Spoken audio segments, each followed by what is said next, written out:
F1 The Movie, sebuah film balap dengan budget lebih dari 200 juta dolar, dibintangi oleh Brad Pitt dan disutradarai oleh Joseph Kosinski dan diproduseri oleh Jerry Bruckheimer. Tim yang sama di balik kesuksesan Top Gun Maverick. Dan yang paling penting, diproduksi bersama sang juara dunia F1 7 kali, yaitu tidak lain tidak bukan Lewis Hamilton. Hal ini untuk memastikan keasliannya. Di atas kertas, film F1 tahun 2025 ini seharusnya menjadi film balap terbaik sepanjang masa. Kebanyakan kritikus memujinya, penonton umum memberikan skor nyaris sempurna. Tapi jika kalian masuk ke forum penggemar Formula One, itu beda cerita dan responnya sangat berbeda sama casual penonton kayak kita ini. Bisa dibilang mereka membencinya. Mereka menyebutkan tidak realistis, klise, bahkan sebuah penghinaan terhadap olahraga yang mereka cintai. Jadi, apa yang sebenarnya terjadi? Kenapa ada jurang pemisah yang begitu besar antara penonton biasa dan para penggemar beratnya? Inilah kisah dua film dari sebuah blockbuster yang mendebarkan dan seru dengan sebuah karikatur yang membuat frustasi.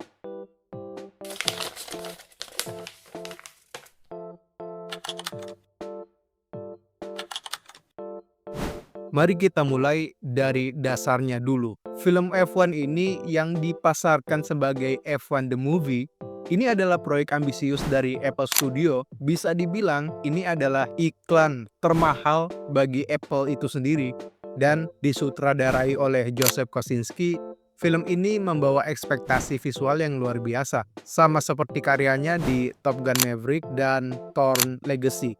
Ceritanya berpusat pada Sonny Hayes yang diperankan oleh Brad Pitt, seorang pembalap F1 veteran dari tahun 90-an yang karirnya berakhir setelah kecelakaan hebat. 30 tahun kemudian, ia dibujuk kembali dari pensiun oleh teman lamanya atau teman setimnya, yaitu Ruben Cervantes yang diperankan oleh Javier Bardem yang kini memiliki tim fiktif F1 yang bernama Apex GP atau Apex GP. Tugas Sony untuk menjadi mentor bagi pembalap muda yang berbakat tapi kelihatan sombong untuk pertama kali kita melihat di film ini, yaitu Joshua Pierce yang diperankan oleh Damson Idris dan menyelamatkan tim dari kebangkrutan dengan setidaknya memenangkan satu balapan. Sebuah premis film olahraga klasik, veteran tua dan anak muda potensial. Untuk menjamin keasliannya, proyek ini menggandeng pembalap veteran Lewis Hamilton sebagai produser utama. Perannya bukan cuma pajangan nama, dia terlibat langsung dalam naskah, dialog, hingga melatih para aktor untuk memastikan semuanya terasa nyata. Janjinya adalah film balap yang paling otentik yang pernah dibuat. Sebuah janji yang nantinya akan menjadi bumerang untuk para pecinta F1 itu sendiri.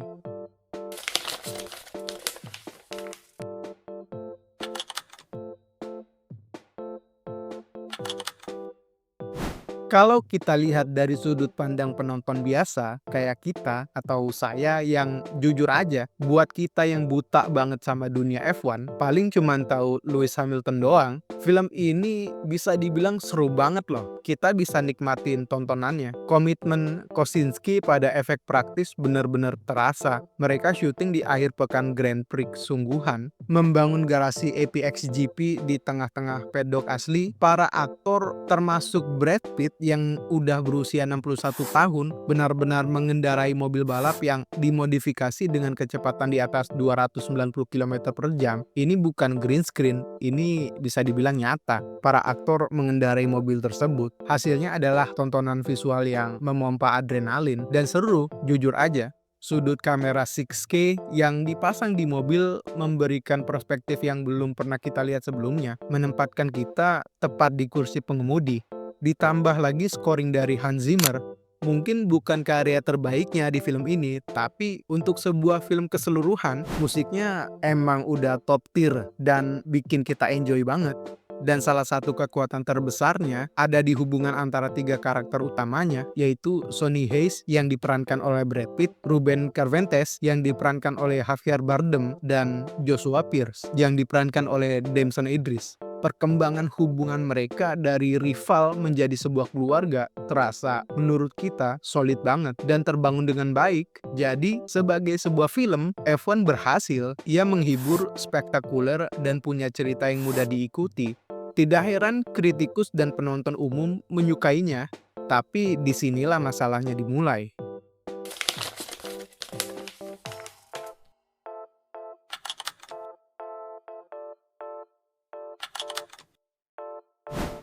Bagi kita yang awam, semua adegan balapannya terlihat keren dan realistis. Tapi bagi penggemar berat F1, film ini justru terasa seperti penghinaan. Kenapa?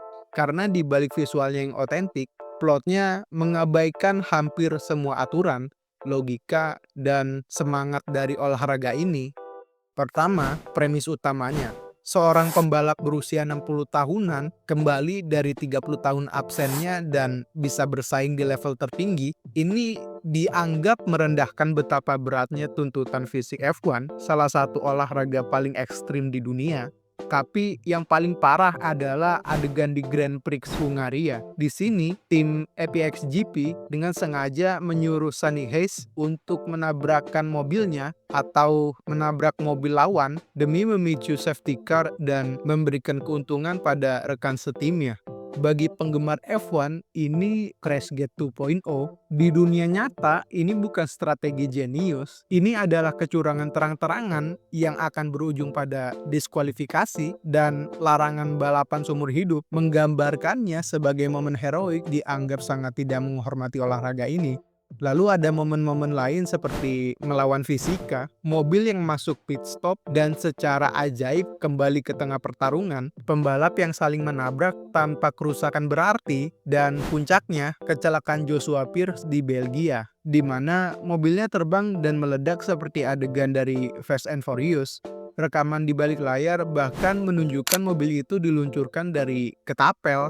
Inilah paradoksnya. Semakin realistis visualnya, semakin konyol plotnya terasa. Dan dengan Lewis Hamilton sebagai produser, penggemar bertanya-tanya bagaimana mungkin dia menyetujui semua ini.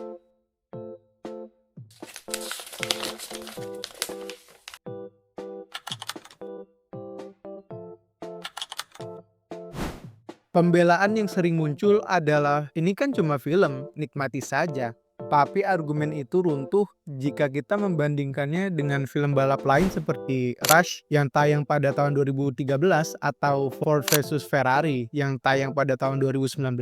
Kedua film itu membuktikan bahwa kita bisa membuat drama balap yang sukses secara komersial tanpa harus mengorbankan realisme atau rasa hormat pada sejarah olahraga itu sendiri. Mereka menemukan drama dalam kenyataan, bukan menciptakan dengan klise. Kritik lain juga muncul. Karakter perempuan terkuat di film, direktur teknis Kate McKenna, direduksi sebagai sekedar premis romantis untuk Sunny Hayes. Bahkan ada adegan di mana Kate, seorang ahli, baru bisa membuat mobilnya kompetitif setelah Sunny Hayes menjelaskan pekerjaannya kepadanya. Ini terasa agresif dan merendahkan bagi banyak penonton, terutama para penggemar berat F1. Jadi, kesenjangan ini terjadi karena target penonton yang berbeda. F1 The Movie tidak dibuat untuk para puritan.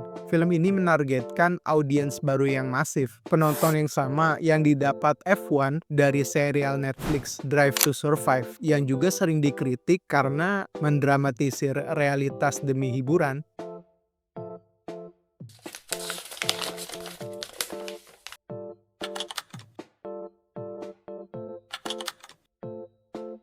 Jadi, kenapa film F1 ini dibenci oleh penggemarnya?